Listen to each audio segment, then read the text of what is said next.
News Andhra.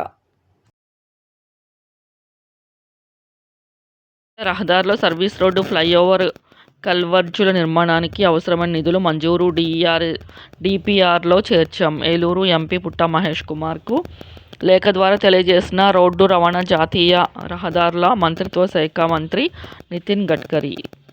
MP Mahesh Kumar విజ్ఞప్తికి సానుకూలంగా స్పందించిన కేంద్ర మంత్రి నితిన్ గడ్కరీ.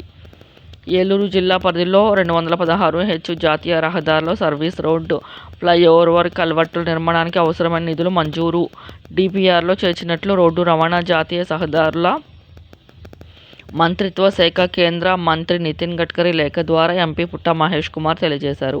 నూజివీడు నుంచి ముస్నూరు మీదుగా ఏలూరు వెళ్లే రహదారుల మచిలీపట్నం పోర్టుకు సరుకు రవాణా చేసే వాహనాల పట్ల ట్రాఫిక్ రద్దీని తగ్గించడానికి తుక్కులూరు నుంచి నూజివీడు ఏరియా ముగింపు వరకు 6 కిలోమీటర్ల మేర సర్వీస్ రోడ్డు, కన్విటీ తక్కులూరు సమీపంలో 69 కిలోమీటర్ల వద్ద ఫ్లైఓవర్ నిర్మాణం భారీ వర్షం సమయంలో పోటెత్తి వరదల వల్ల వ్యవసాయ భూములు కోతకు గురై రైతులు నష్టపోయినందున